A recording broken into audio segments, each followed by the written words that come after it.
So when you go to a tournament, there's a list on the wall. It's called a pairing sheet. And they put it before the round starts. And it has a list of board numbers. And then it has 2 names next to each board number. And what you're supposed to do is find your name.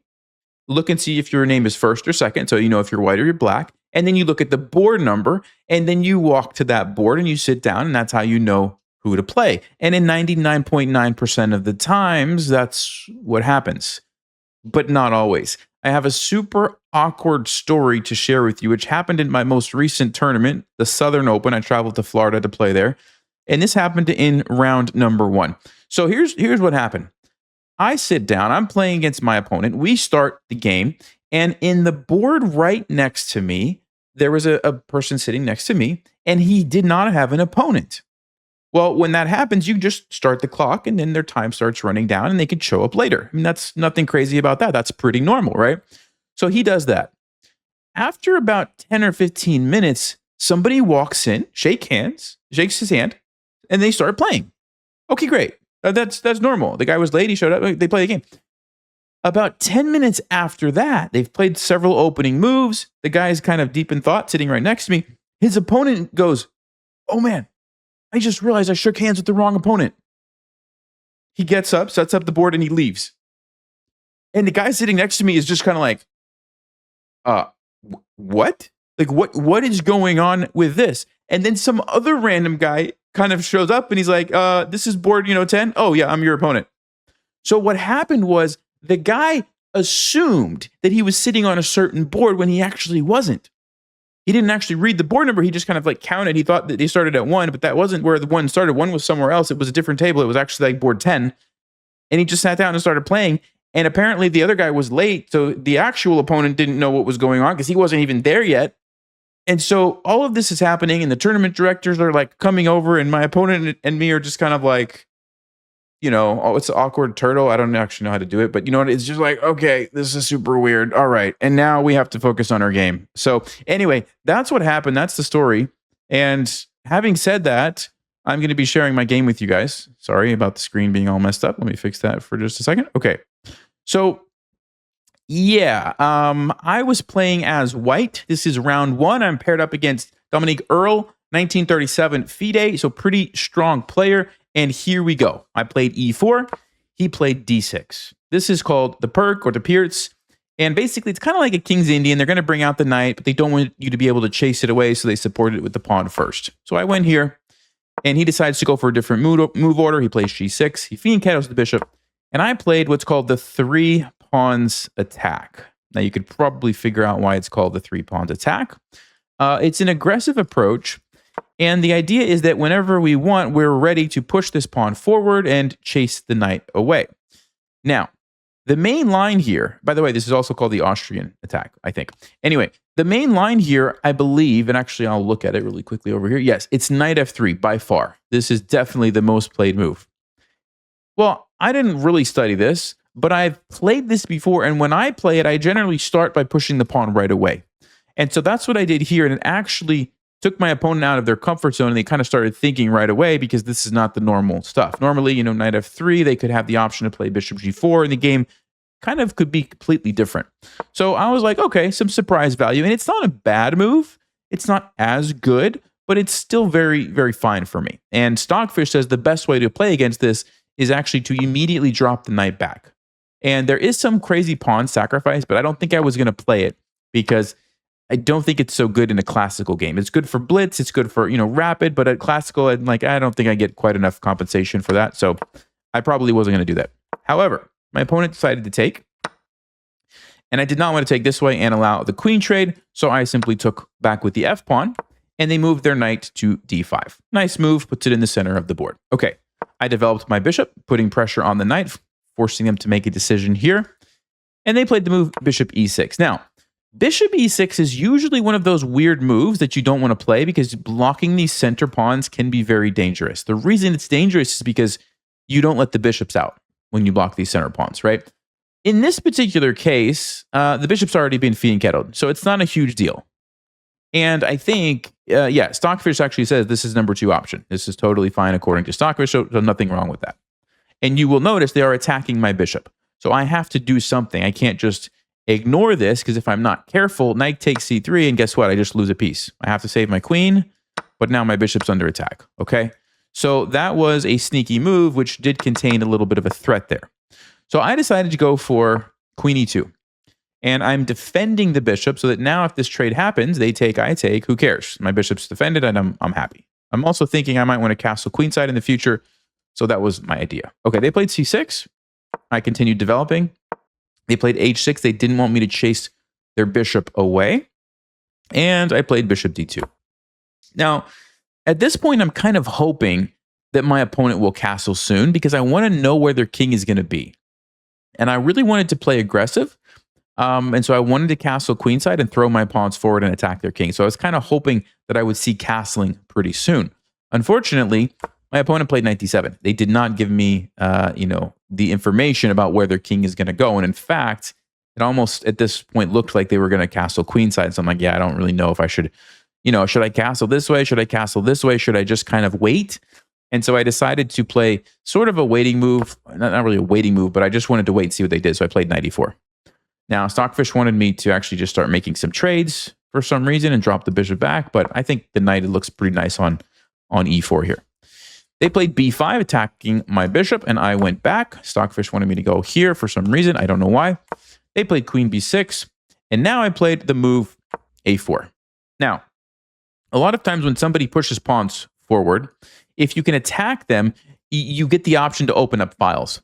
And sometimes that can be very good, particularly if you want to activate your pieces. And I was thinking, let me go ahead and go here, trade this off, and then all of a sudden my rook is going to become very active. Okay, and of course, if they try to defend, it doesn't usually work so well because there's always going to be this pin that they have to kind of watch out for. And so that's why I played a4. Okay, finally, they castle. So now I'm like, okay, great. Now I know where their king is going to be, and I know, this is where I can attack. So I have a question for you guys. When you are trying to attack on one section of the board, what is something that you need to think about on the other section of the board? Okay, and I don't know if that's worded correctly or not, but just think about that for a second. Well, the answer that I'm going for is this. If I want to castle this way and attack them, what is the best case scenario for the other side of the board? It's that they are not able to attack me, right? Because otherwise it's just a toss-up and it's like, well, whose attack is going to win first? I don't know. So one of the best things that you can do to prevent that, to prevent them from attacking you, is what I'm trying to say, is by closing, I played a5 here, is closing off that side of the board. When I say close off, I mean don't trade and open up files. Like there's an open file, and now this is kind of open, and don't do that. You keep the pawns in the way so the big pieces can't get through. So that is the primary reason why I played a5 here. I didn't want to allow black to start taking things and opening up these files because I knew I wanted to try to castle and attack over here. And also, it's kind of annoying. The queen loses some squares, doesn't have a lot of places to go. Okay, so I chase the queen, they go back. And now I decide to just hey, let's just attack the king. Now, Stockfish says, no, this is the wrong plan. It wants to do some more trading. And again, I don't exactly know what Stockfish is thinking about this, but I'm like, I'm going to attack the king. This is what I want to do. And I didn't castle yet because I'm like, I can castle at any moment. I don't think I need to rush that. Nothing's really happening in the center. So I was like, let's just play h4. They played h5. They're trying to stop me from playing g4 and keep pushing these pawns forward. And I said, no, I'm going to go ahead and force the issue here with knight to h2. Now, Stockfish doesn't like it because apparently now black has the option to play c5, start busting open the center, threaten to trap my bishop out of the game. And it's very, very good for black. I guess I didn't really understand why this was so good for them. I was just going to play the move c3. And wow, yeah, I totally did not consider this move from Stockfish. Knight takes c3. This is what I missed. My bishop's under attack. They're attacking my queen, so I kind of have to take back. But then their bishop gets to come crashing through. And all of a sudden, black is getting an attack on the other side of the board, which is not what you want, right? Yeah, I totally missed that knight takes c3. Because in my mind, I'm like, if they take me, I take them. If they push, I drop my bishop back, and I'm going to keep attacking. Yeah, this is good for me. It's this knight takes c3 tactic that I didn't see. But my opponent didn't see it either because I didn't play c5. Okay. So my opponent plays the move f6, trying to put some pressure on the center, maybe get the rook involved in the defense. And I continued with the plan, g4. Okay? Just trying to undermine the pawns, open up the files so that the rook and the queen can get at black's king.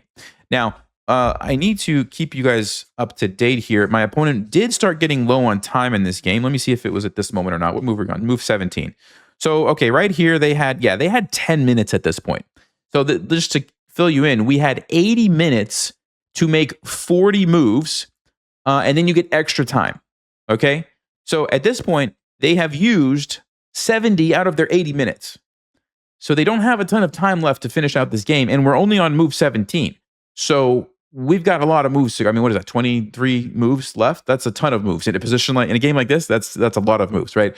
So I'm like, okay, 10 minutes, they got to play pretty quickly. I'm going to try to use this to my advantage. Now, there is a delay in this tournament. So there's a 30-second delay. What that means is every time somebody makes the move and presses the clock, it doesn't start counting until 30 seconds have passed, and then your time starts running down, okay? A little bit different than increment. Increment, you actually get the time added. Delay, it just counts down.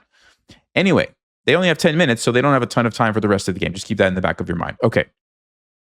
They captured, and I took back. Now, Stockfish says H5 is actually the way to go. And the point is, if they take you, your knight's going to go to G3. You're undermining this. And if they try to just push on you, now you take back, and you've kind of cleared the path a little bit more. Even though you're giving up some pieces, you're jumping in, and the queen's coming over, the rook's here, the bishop's here, the king is just in trouble, right? So it was kind of a complicated way to attack, but H5 was actually the better way to do it. This is still a pretty good move, though. I'm still getting a nice looking attack, okay? So they captured me here, and I'm like, wow, they're just going to, focus on the center here and not really worry about their king. And I wasn't sure what to play, because on one hand, I was like, maybe now's the time to castle, get my king out of the center. On the other hand, I was thinking, why don't I just keep, going, push the pawn? That's what I wanted to do. I started pushing these pawns. And now that it's cleared, let's just keep going.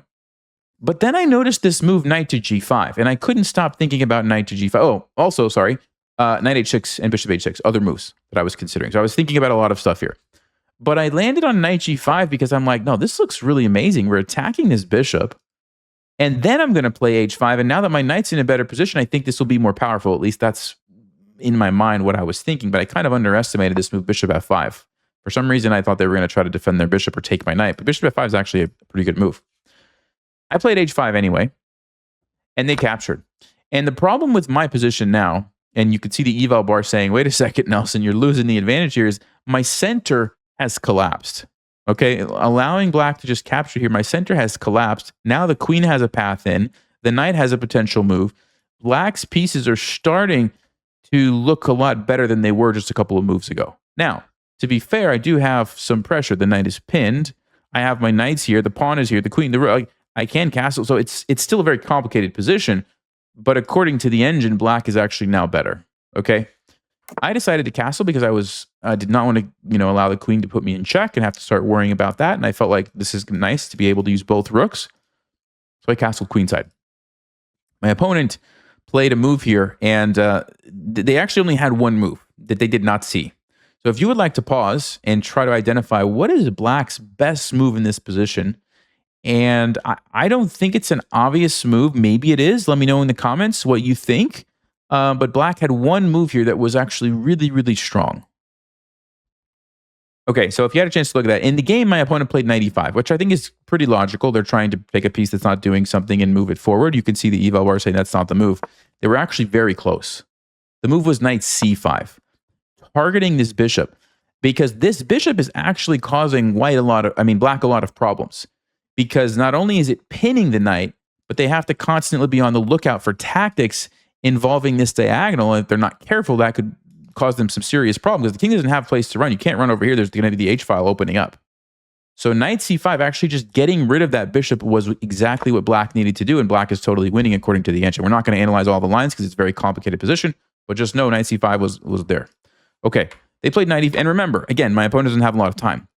So they played knight e5, and I played the move knight f2. The general principle when you're attacking is you don't want to trade too many pieces, and I was just envisioning an awful lot of trades start happening, especially queens, right? We don't want to trade queens because it's harder to checkmate. So I'm like, no, I'm just going to go back, keep the pieces on the board, and then just keep attacking. They played rook a to d8, and I decided to bring the other rook over, joining the attack. So now I've got both rooks, my knight, my pawn, the bishop's looking pretty good. This bishop I felt like was still doing a pretty good job. My queen is ready to come in at any moment. they played c5, which was the best move. Okay, it's the best move. And they're threatening now to lock out the bishop, which is a pretty big deal. I have to kind of figure out what I'm doing quickly. So I decided to go ahead and trade, because if I don't, like I just said, the bishop is gone. It's just stuck out here, not doing anything, and this knight's going to be a monster. So I'm like, let's go ahead and just take this opportunity to trade. They captured back, and I continued the attack by opening up the H file. They played the move d3. Now, I'm not going to analyze all the different possible variations here. There are tons of moves that black could have played and that I could have played. It is a very complicated position. But what you need to know is black is attacking me now. They have the rook, the bishop, the knight, the bishop, their queen, these pawns. And I'm attacking them. And I have my rooks and my pawn and knights and queens. So it's a question of whose attack is going to win, right? Like, that's what it is. Whose attack is going to win. So what would you play in this position? Pause the video. What would you guys play? All right, if you had a chance to look at that, I played the move queen h5. And Stockfish agrees that actually is the only good move for me. You have to go on the offensive. If you try to just take this pawn back, you just don't have time. Now it's a check. Then they play, what is it, c4. Now they're opening up the queen, the bishop, the other bishop, the rook. And you don't have time now, because now this comes with the check and you're actually getting mated. Okay, you're actually getting mated. Black has too many pieces. So this was my moment, and I needed to act very quickly, and so that's what I did. Queen h5. Okay. What's the threat? Well, obviously, this is checkmate. If I can go there, next move, that's checkmate. So black plays bishop takes g6. Now, I would like to remind you, I did not have the eval bar at this moment in the game. This is move 26, so I had 20 minutes left. My opponent is down to like 2 or 3 minutes. But I have to figure out what to play. And if you would like to pause, what move would you play in this position? Go ahead and think about that, and then I'll tell you what I did. Okay, so there's actually only one move for white that keeps the advantage. It's a big advantage, but only if you play one exact move. If you play anything else, black has an advantage. Okay? The move that you need to play is knight to e6. That's the only move. And I did play it in the game. I played it in the game. Now, you might say, Nelson, you're giving up the queen. And yes, I am. But then you say, oh, but you're going to get a queen. No, that is not why I'm going there. There's a different reason. This is a great time to pause, see if you can find the reason. Why am I giving up my queen? All right, congratulations if you found that. Hopefully you noticed it. I'm actually setting a very sneaky trap. And like I said, my opponent was low on time, so they captured, not probably, I talked to them after the game. They were thinking I was going to take their queen and we were going to continue the game from there. But I had no intention of taking the queen. I captured here with check. And after this, they resigned, because after they move, it is a forced checkmate with the 2 rooks, right? A beautiful checkmate. And I needed to set that up by playing knight to e6. So this bishop actually can't move because of the checkmate. Even though they get a queen, it doesn't help them. And any other move for them is also bad because, well, their queen's under attack. And if you save your queen, I'm going to sacrifice here. And then we also have checkmate happening. The bishop's coming in. The rooks, I don't think, yeah, black has no moves to save themselves. So, yeah, I won the game. I got a little lucky, to be honest with you, because earlier they had some great moves, right? Like right at this moment, they could have played knight c5. There were some other moments they could have played some different things, but got into a crazy position, and thankfully I did find knight e6. I was very excited to give up my queen, because that's always a fun thing to do, right? Give up the queen. And yeah, good game. The opponent played pretty well. I mean, I think I played pretty well. I'll show you the game review here really quickly. Let's pop that up. Game review is... There you go. Okay, so I guess we both didn't play as well as I thought we had. 72 is not awesome. 57, yeah. But, you know, it is a very complicated game, right? Especially when you have opposite side castling, so many pieces on the board. You know, not a normal position. I didn't play the regular theory. It was just a very strange game. And so that's pretty normal, you know, not to see high accuracies there. But anyway, thank you guys for watching. And I have to tell you, what happened in round 2 blows, doesn't even compare to what happened. I mean, it's just like, you're going to want to see the story. So anyway, I'll see you in round 2. I got really, really frustrated after round 2. And well, actually not after, during round 2, but I'll explain the story in the next recap. So I'll see you guys over there. Thanks for watching.